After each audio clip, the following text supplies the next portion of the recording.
Ever wondered, hey, what if the characters in Family Guy got charged for their crimes? No? Just me? Okay. Well, to find out the answer to my own question, apparently, I spent the last 7 days huddled in a dark bedroom watching Family Guy on repeat. And let me tell you, one thing became apparent very quickly. Glenn Quagmire is getting thrown in jail faster than you can say giggity. Giggity giggity. Giggity goo. Stick around. I'll be ranking his offenses from petty misdemeanors to crimes so disgusting and perverted they are single-handedly keeping Family Guy at a 15+ age rating. Alrighty, let's begin with Quagmire's first crime, deliberately spreading his transmitted diseases. Quagmire ain't called Captain Syphilis for nothing. He's absolutely riddled with like every STD and STI out there. Gotcha! Ha! Hepatitis C! Joke's on you, I already got it. Meningitis! I'm a carrier. Gonorrhea! Patient 0. You're gonna have to do better than that. I don't know, Joe, that's it. We're out of known diseases. And the guy doesn't give a damn about spreading them to other people. He really is the most self-centered jackass there is. Knowingly exposing others to disease is a crime and punishable by 3 months imprisonment. That seems incredibly lenient for something so serious. You're telling me Quagmire could literally give some chick AIDS and he'll only be getting a few months in the slammer as punishment? Lucky him. Everybody knows Quagmire is a addicted creep who's not exactly Ryan Gosling in the looks department. So it makes sense for him to get involved with a or two. All right, you girls ready? What's going on? Don't you laugh at it! In fact, Quagmire sleeps with so many he literally requires an assistant to schedule his appointments. Chris, could you please get Hannah a thank you basket and schedule her next appointment? I'd like to see her again in 2 weeks. Of course. Mr. Quagmire can fit in you at 3 o'clock a week from Thursday. That works. And you know to fast the night before? Yep. And would you like to leave your panties in the fishbowl for a chance to win a free lunch? How the hell is Chris gonna explain this job on his resume? Paying for is actually a crime in the state of Rhode Island. It is illegal, and those caught giving money to a hooker can be charged with procurement of. And the penalty? 1 year in prison. That doesn't seem so bad, but just think about how many times Glenn has been with a dude. And we know the Quagmire's had at least 1,000 different women because he once threw a Quag Fest to celebrate reaching said milestone. All right, kids, now pay attention. All right, these are all of Quagmire's women organized by country. There's Brazil. There's Italy. And there's Thailand. Wow.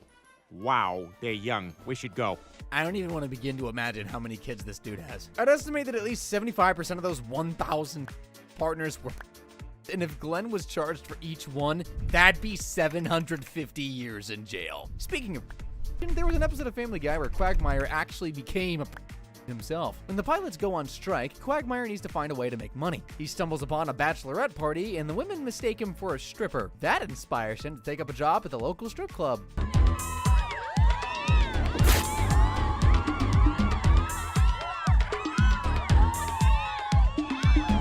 He's actually like super athletic for a guy in his 60s. Must have been all the he's had. However, Quagmire's stripping career is short-lived, and he soon ends up taking on a more profitable job.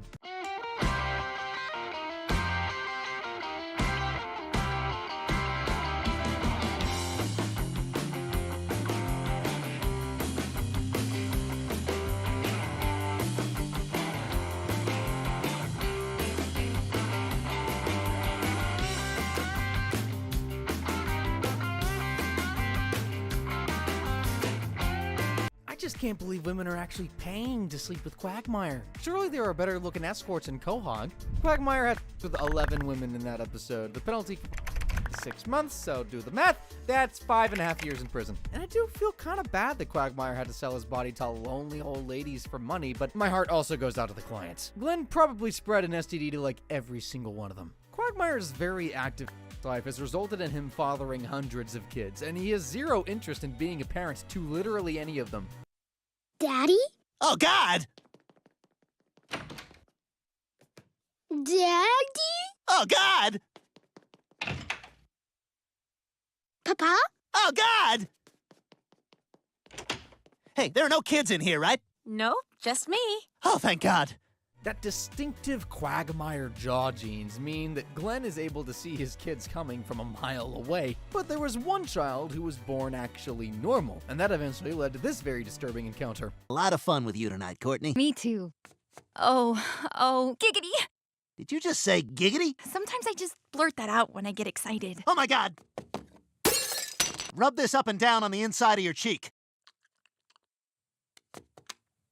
Now that Glenn has been reunited with the daughter he didn't know he had, he decides to make up for the lost time by taking her to work with him. But I don't think the same rules of take your kid to work day apply when you're a pilot.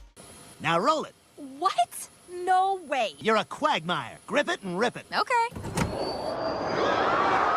No, we're not doing that. I got my daughter with me today, you perverts. He's not doing it today. Another time. Probably got his kid with him. Glenn Quagmire calling his colleagues perverts really is just the most ironic thing I can think of. Courtney's not a trained pilot, so allowing her to fly the aircraft and even be inside the cockpit mid-flight is a clear violation of aviation regulations. Glenn could be sentenced to 1 year in prison and fined $500. And if you ask me, that's pretty light for such a dangerous crime. We're talking about hundreds of lives being at risk here. Now, you would probably have expected Quagmire to expose himself to his not-so-secret crush, Lois, but the one time he did choose to flash himself, it was in front of an innocent delivery woman just trying to make ends meet. Package for Glenn Quagmire? Oh, excuse me. I got a package for you, too. All right. Nice try, but I built up an immunity. Poor Chris has to live on a street with no one but two perverts. In Rhode Island, it's illegal to intentionally expose your genitals to the view of another, where doing so can cause distress or alarm to that person. And that delivery girl looked pretty distressed to me. Therefore, Quagmire is guilty of indecent exposure and can be sentenced to a whole year in prison. Womp womp. Meg is the very abused black sheep of her family, so whenever she gets an opportunity to have fun, I'm thrilled. After Peter is declared mentally unfit to look after children, finally, Meg has a sleepover at Cleveland's house, but it gets ruined by a certain someone. Damn it, you guys are boring the crap out of me. Stupid, mindless chatter is what it is. You know what I'm gonna do? Just gonna go back to my place and rent a dirty movie. This is ridiculous. That was weird. Oh well. Hey, let's compare breasts. I know Peter would let Quagmire perv on the girls just to spoil Meg's night, but Cleveland's a decent guy. I bet Glenn actually broke in uninvited, and if that's the case, he's trespassing. And that wasn't the first time Glenn broke into someone's house to fulfill his desires. Check this out. Chris, that it has even gone this far means you are a dirtbag. Wow! Chris actually succeeded in making himself look like an even bigger creep than Quagmire. Congrats, buddy. Yeah, so trespassing is a misdemeanor. Not sure about the spying on teenage girls and Lois in the shower parts, though. That's certainly another crime. Glenn would be in prison for 1 year for the trespassing, and that means Meg has got exactly 12 months to try and throw an undisturbed slumber party. But with Quagmire out of the picture, I'm sure somebody else will ruin it for her. Bitch. Oh, crap, I'm stuck in a stair. Oh God, kill me now. Quagmire only cares about his schlong, so screw your property. Peter and his family are watching an air show, and you can probably guess who the star of the show is. Ladies and gentlemen, Captain Glenn Quagmire. Seems like everything's going well, until... Whoa, gonna need some help here. All right. I really don't think Quagmire can go 5 minutes without thinking about... Deliberately driving a hole through those 4 billboards is criminal damage. Glenn can be sent to prison for 1 year and fined 3 times the amount of damage he caused. I'd estimate that his fine would be approximately $10,000. He's gonna have to make some serious budget cuts to pay for that. So no more than one day, Quagmire. Invading the privacy of women is clearly one of Glenn's favorite pastimes. Giggity. Would you just sit down and go to the bathroom already? I really need to go. She said she'll be out in a minute. Remind me again why Peter or anyone is friends with this creep? Spying on someone else for your own gratification is more than just invading their privacy, it's voyeurism. And Quagmire can be sentenced to 1 year in jail for those first 2 clips alone. Then there's video voyeurism, and that's an even worse crime. Glenn would rightfully spend 3 years in prison for trying to film Meg going to the bathroom. Quagmire loves to gate crash other shows. And when he made a cameo in American Dad, he was, of course, being his usual pervy self. Francine believes she may be pregnant despite the fact that Stan has had a vasectomy. She ends up taking a super sketchy online pregnancy that requires her to do some pretty freaky things. I first took several pictures of my genitals, and then one of me peeing on a teddy bear. I don't think, that's real. He's a legitimate doctor, Stan. See for yourself. Stan and Francine wait anxiously for the test results, but they never hear back from Dr. Vadgers, who has already moved on to his next patient.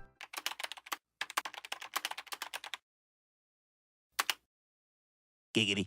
Now that I think about it, Francine kinda looks a bit like Quagmire's dad, Ida. And that makes this whole situation 10 times weirder. Glenn Quagmire, aka Dr. Vangers, is obviously not a real doctor. That means he's guilty of fraud, and a conviction would result in 3 years in the big house. If there's one good thing about Quagmire, is that he always wants to help out his friends, and will even break the law to do so. Bonnie is just given birth, but Joe can't afford the $20,000 medical bill. I know the Europeans watching this video are in shock right now. So he and the guys turn to Lois's father, Carter Pewterschmidt, for help. So that's pretty much it, Mr. Pewterschmidt. Is there any way you could help us out? Of course I could, but it's funnier to me if I don't.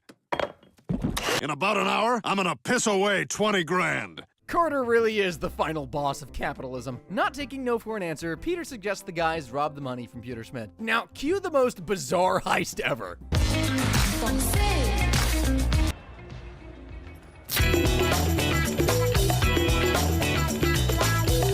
Uh-oh. It's a combination lock. I'm just gonna have to cut through it. Good thing I brought Reese Witherspoon's chin. I'm in. The guys are just about to get their paws on the money, but Joe calls off the heist after Lois convinces him to do the morally right thing for baby Susie's sake. However, Joe does get to pay his medical bill in the end. How'd you get your dad to give him that 20 grand? I said I wanted to hire a divorce lawyer. For his part in the heist to steal Carter's money, Quagmire would be sentenced to 5 years in prison for burglary. Maybe he'd get away with it by blaming Peter in Cleveland, but I don't know if he'd do that. Poor Brian always seems to be on the receiving end of the other characters' tempers, and when it's not his own family beating him, it's Quagmire. Glenn's father, Lieutenant Commander Dan Quagmire, pays him a surprise visit. Quagmire introduces Dan to his friends, but instead of welcoming their buddy's father with open arms, the guys do this. So all of a sudden, we get these orders. Day of all days, I have to put on a helmet. I remember majestic orange. The breeze was just warm enough, but, not so warm, because let me tell you, I do hate to perspire. Oh, sorry, that's my auto spell correct. Yeah, he's super gay. What are friends for, huh? Quagmire's pissed about the jokes at first, but when Dan's fellow sailors have this to say about him at the Navy ball, he'd walk into an army barracks and make every private there feel important. Yeah, he just knew how to stroke those privates. Your dad was cock of the walk. Every day at rifle training, he'd help me clean my butt. Your dad had the best penis in the military. Okay, just stop! Glenn decides to confront his father about his. Dan comes out to his son, but not as a homosexual, as transgender. After getting his changed and becoming Ida, she meets the canine of her dreams at the bar. And when Glenn eventually finds out Brian hooked up with his father, he really lets him have it.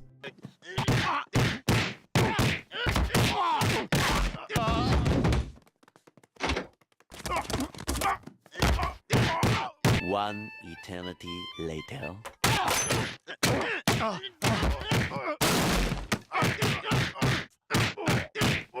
Despite having been beaten senseless, Brian still has to be a smartass and get the last word in. Dad. For beating Brian black and blue, Quagmire would be convicted of animal cruelty and caged in a prison cell for the next 5 years. With his hundreds of 18 to 20-something-year-old available on speed dial, Quagmire's got access to all the young chicks he could dream of. So why does he get caught sleeping with underage teens? When Peter finds out his birth certificate actually reads Justin Griffin, he embodies his new cool kid persona by throwing a house party. Peter, what the hell is going on? Dude, is that your mom? No, I'm not his mom, you little bastard. All right, everyone out of here. A bunch of underage girls happen to be at this middle-aged guy's party, and one ends up going home with Quagmire. Wait, what? You drive a school bus? No, silly. I take the bus. I'm in high school. Sorry to bother you, but we're following up on a tip. Did you have sex with this underage girl? Quagmire, I'm afraid you're under arrest for statutory rape. And that is why Quagmire will never get his own spin-off show. In Rhode Island, an adult is guilty of statutory rape, but the victim is between the ages of 14 and 16. This disgusting creep would have only gone to jail for 5 years in the real world, but in the show, the judge sentences him to 20 years in the clink. And just when I thought the show was finally going to give Glenn his comeuppance, he gets completely off the hook. Mr. Quagmire, wait! I wanted to tell you the good news in person. Your sentence has been commuted. I don't understand. Hello, Glenn. What's going on here? By the way, Your Honor, your fly is down. Well, let's just say some new DNA evidence was produced. And an impressive amount, I'd say. Mom, did you? Yep, twice. Yep, Quagmire's deeply religious Christian mom spared her son jail by screwing the judge. A grown man punching a 13-year-old kid is not cool. And yes, I'm still looking at you, Mr. Glenn Quagmire. Chris is determined to prove to everyone that the evil monkey in his closet is real. He sets up a camera to capture video evidence, but finds some pretty weird footage the next morning.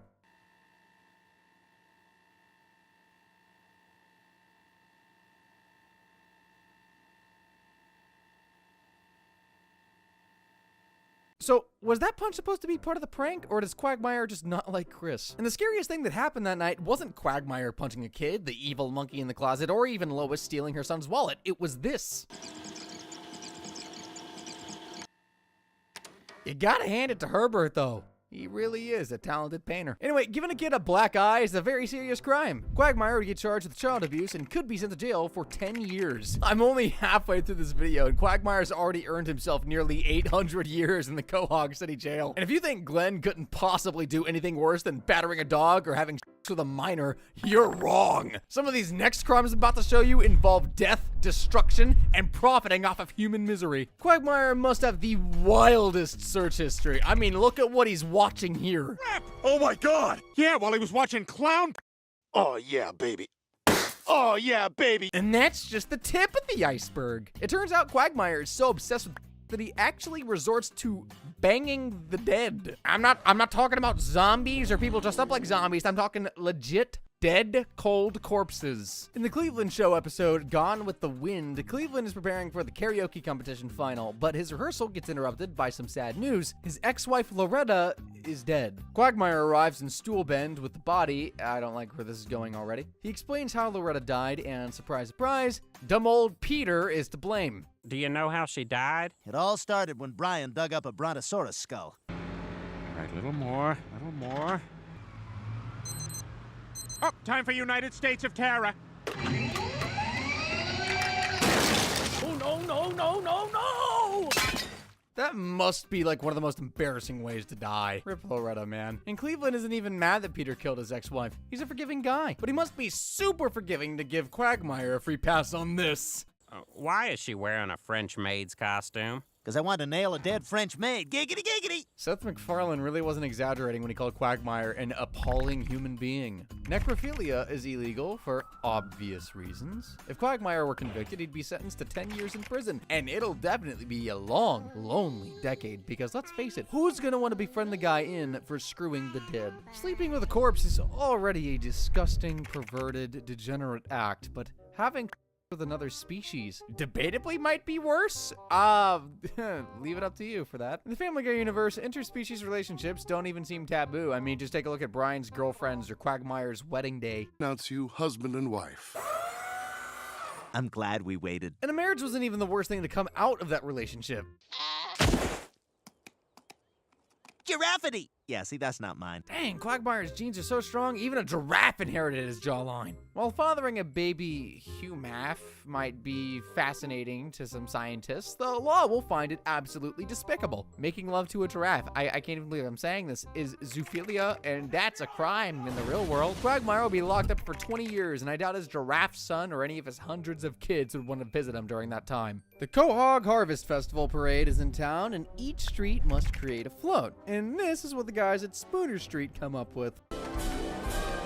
Hey, that guy kind of looks like he could be at Quagmire's post-jaw surgery. The float is such a hit that it reminds Peter about that time the guys got free cable. Oh, we are not bad people. We just don't want to pay $12 a month for Cinemax. Now, I'm not condoning violence, but $12 does seem like a lot, especially considering this is the very early 2000s. Spooner Street's float ends up winning the contest, but Brian's love of shiny objects means they'll never get to keep the trophy. While the float was kinda cool, throwing punches at that cable guy certainly wasn't. Quagmire would be charged with assault and could be jailed for 20 years with no cable television. Oh, the horror! Remember that time when Quagmire got married and regretted the whole thing 5 minutes later? Peter wins the Wheel of Fortune, and his prize is a free maid for the week. No one's cleaned my belly button in a long time. What is this? A curtain of parliaments. Please tell me Joan is getting paid a lot of money for this gig. Peter introduces Quagmire to his maid, and they fall in love at first sight. I'm in love. Quagmire and Joan get engaged, and this causes him to turn over a new leaf and become a decent, non-perverted member of society. Peter is heartbroken to have lost his own personal maid and his friend at the same time. To try and win him back, Peter takes Quagmire to his most favorite place on Earth, the strip club. Time for your lap dance. No, guys, I can't do that. It's degrading to women. Come on, Quagmire, it's gotta be you. I'm married, Cleveland's got foot odor, and Joe's dead from the waist down. While that didn't work, something else does happen in the wedding reception that instantly transforms Glenn back to his old self. Oh, look out, champagne. Oh, Lois, you're all wet. Here, let me jiggle you dry. Giggity, giggity, God, I've made a terrible mistake. Quagmire wants to get a divorce, but Joan has other ideas. What? But I told them they didn't know what they were talking about. Good, because if you ever left me, I'd cut you. And that is precisely why you don't get married at first sight. To try and escape Joan's clutches, Quagmire fakes his own death with a little help from his friends. Here's Quagmire walking through the park. I just happened to be there with my video camera when a ninja shows up. And then a Nazi came. And then a evil pots and pans robot. Destroy.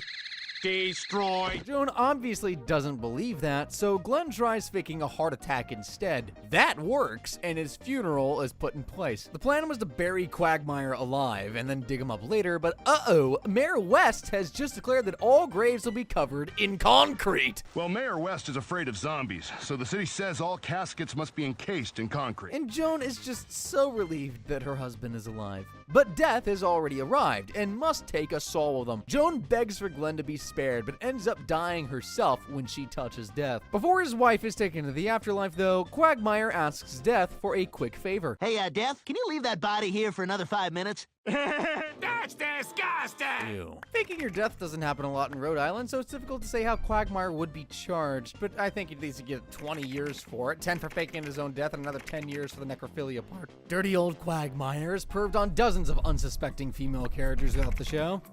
Well, hello, Lois. Quick, I need to borrow your car. I've got a bar mitzvah to stop. No problem. Let me grab my keys.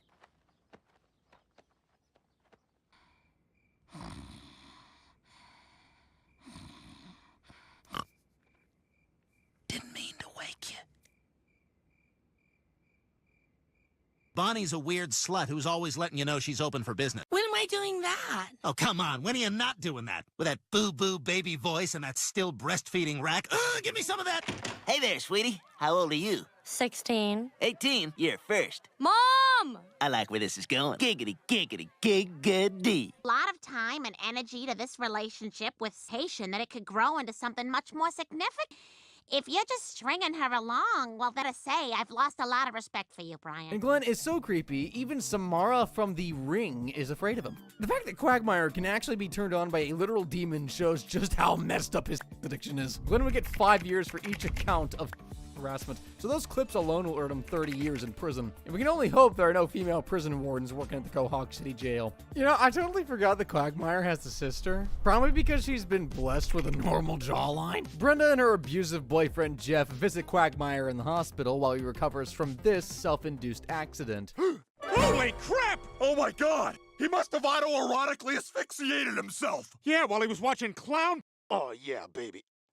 Oh, yeah, baby. And I thought his clown kink was weird. However, Quagmire doesn't need any medical intervention to recover, just Brenda singing. Glenn, don't die from autoerotic asphyxiation. Your friends want to go fishing with you. This song is from childhood? Live to see tomorrow, October 31st, 2011.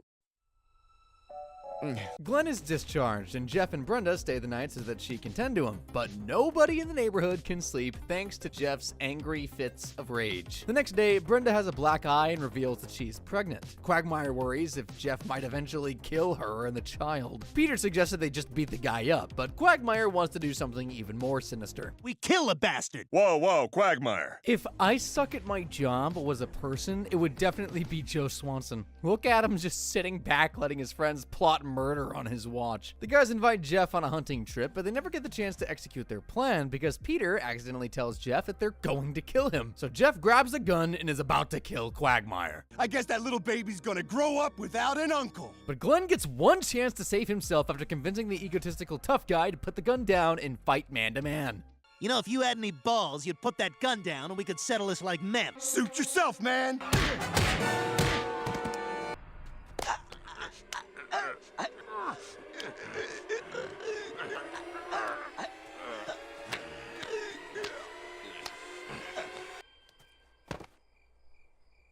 I guess Jeff was right. Quagmire really is a scrawny bastard. Why didn't he just knock him out with his massive jaw? Jeff starts digging a hole to bury the body, but Quagmire is not finished just yet. What the hell? I killed you! I choke myself every day, you bastard.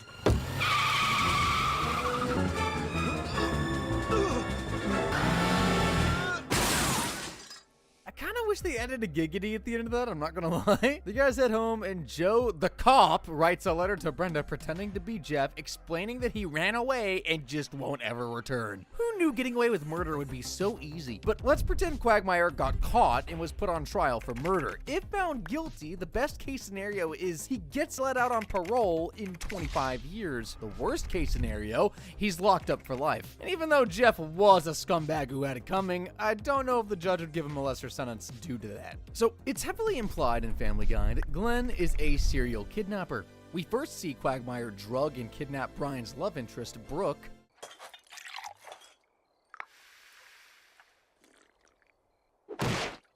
All right. Oh, forgot about you guys. Well, I guess your date's over. Good night, Brooke. Thanks for a lovely evening. Next, the episode Family Guy Light revealed to us that Glenn's house is fitted with booby traps to stop women from escaping. Gonna have sex with you. Guys, let me out of here! Lastly, Quagmire once let this very dark and disturbing secret slip. What do you say we hit another bar? Keep it going. I can't. There's a girl tied up in my basement who needs some food. You funny, Pointy Man. Those clips show us that he's kidnapped at least 3 people, and kidnapping carries a penalty of 30 years. So Glenn, for these specific instances, will be spending 6 very long decades in jail, which is exactly what he deserves. We don't see a lot of Mort in the show, but when we do, something memorable usually happens. Peter's stupidity leaves Quagmire hurt yet again. Holy crap, Quagmire, you all right? No, I'm not all right. My head's gushing blood, you idiot! They go to Mort's pharmacy to get medicine, but find out that it's closing down. Quagmire and Peter try to stop Mort's business from going under, but end up massacring a bunch of teenagers instead of saving the business. We got a giggity over there on the 32nd floor. I'm gonna go in for a closer look. All right. Look out! Oh, no!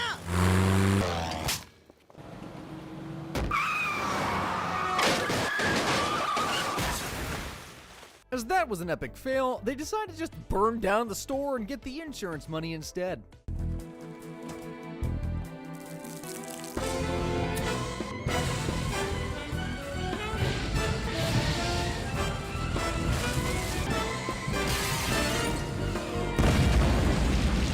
But Joe quickly notices things don't add up about the fire, and this is confirmed when he listens to a voicemail Peter accidentally pocket dialed to him the night of the fire. Look at that fire we started, Quagmire and Mort. You know who I don't miss is Joe. Joe arrests his friends without a second thought, and I was shocked by that. He's totally chill with Quagmire killing Jeff and kidnapping women for but he'll handcuff the guy straight away over a bit of insurance fraud. Joe really needs to get his priorities checked. 3 crimes were committed in that episode: insurance fraud, arson, and manslaughter. The school bus can carry around 40 teenagers, and the maximum penalty for manslaughter in Rhode Island is 30 years. Add another 40 years for the arson and insurance fraud, and Quagmire's looking at 1,240 years in jail. But hey, at least Peter and Mort will be there to keep him company. As well as being a serial kidnapper, Glenn is also a serial big shocker, I know, and there are many episodes to prove this. Exhibit A, the episode Mission Impossible reveals that Quagmire is a registered offender. In accordance with Megan's Law, I'm obligated to inform you that, you know what, that's fine. I'll take the kids. Oh, thanks, buddy. Megan's Law is a federal law that prevents children from coming into contact with people like Quagmire who have been convicted of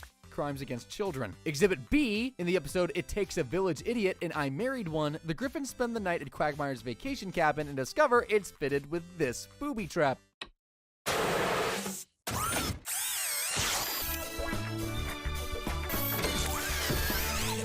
Kids and Brian will need some eye bleach pronto. We also see Quagmire come across a tied-up junior high cheerleader in the episode. Peter Griffin, husband, father, brother. Dear Diary, jackpot. I don't think I want to know what he was doing in the girls' bathroom in the first place. And finally, Exhibit C. Don't forget about that time Glenn lent Meg a huge bag of his roofies. I was wondering if I could borrow some roofies? Oh, sure. Just a sec. Seeing anyone special these days? Yay, obviously, right? Roofies is a street word for a sedative drug named flunitrazepam, a drug commonly used to commit date. Judging by that half-empty bag, I would guess Quagmire is probably, or at least attempted to, around 50 women. It's punishable by 10 years in prison, so Quagmire would be sentenced to 500 years in the jailhouse at the bare minimum. Quagmire has a stable job at the airport that earns him plenty of money, yet he still chooses to profit off of human misery. After watching a redneck comedy show, Peter is inspired to become one. He starts doing typical redneck things like bringing the couch out on the lawn, chewing tobacco, and attempting to drive a pickup truck. What the hell? My car! God damn it! Hey, come back! Oi, japanai! Okay, so my tie's a little rusty, so you're gonna have to forgive me here, but I believe Glenn is basically shouting, "Come back here, you... I already paid for you." And those aren't the only women he's trafficked either. Trafficking another person is a serious felony, and Quagmire can be imprisoned for 50 years and fined $40,000. I saw around 11 women in those clips. That means Glenn's total sentence would be 550 years in jail, plus a $440,000 fine. Quagmire is so much more than a creepy old pervert, though. He's literally a mass murderer. And his victims? The Simpsons. Yes, even the kids. Quagmire travels all the way to Springfield to bone Marge Simpson. 3 times in a row. You're amazing, Glenn. Oh, I just take a lot of pride in what I do. And just like a bad soap opera, Homer barges into the bedroom and catches his wife in the act. Hey, what's going on here? But instead of running away shouting giggity giggity, Quagmire chooses violence. Oh my God! I'm calling the police! Ay, caramba! Mom and Dad are dead! Oh no! Who will pay for my saxophone?